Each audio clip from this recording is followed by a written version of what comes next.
Radiation. Okay, చూపించు. ఓ my God, ఇప్పుడు నేను ఆఫ్ చేయలేదు, మొబైల్ తీసేసాను, మొబైల్ తీసేసాను, Okay. ప్లగ్ ఆఫ్ చేయలేదు. Oh my god. Still the radiation exist. Okay, plug off చేయగానే పోయింది. Oh nice. 6 feet డిస్టెన్స్ లో ఉన్నాను. Okay and now it's fine. Okay 6 feet కంటే దగ్గరికి వెళ్ళాను. Okay, oh my god, TV. Okay okay, yeah, just remote తో off చేశాను. Nice. ఇప్పుడు రేడియేషన్ చూద్దా, ఇంకెందుకు ఉంటుంది రేడియేషన్?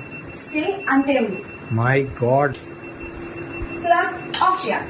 ఇప్పుడు పోయింది. ఓ ఎక్కువగా ఉంటుంది.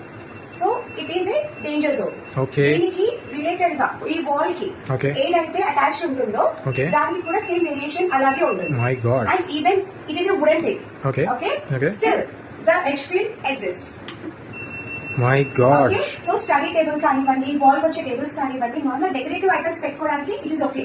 బట్ దీన్ని స్టడీ టేబుల్ లాగా అసలు యూజ్ చేయకూడదు.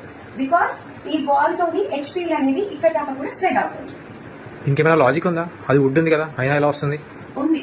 ఇప్పుడు అక్కడ నెయిల్స్ తో దీన్ని కనెక్ట్ చేసి ఉంది కాబట్టి ఓన్లీ ఎక్కడెక్కడైతే నెయిల్స్ ఇప్పుడు చూడండి ఇక్కడ రాదు. It's fine. Okay, LED lights తోటి కూడా ఇది వస్తుందా? గ్లో లైట్ దగ్గర వస్తుందా? No, it's fine. ఓకే, నేను 2 feet డిస్టెన్స్ లో ఉన్నాను. Yeah, so 2 feet distance from LED is also dangerous. Chronic గా ఉంటాం. ఓకే.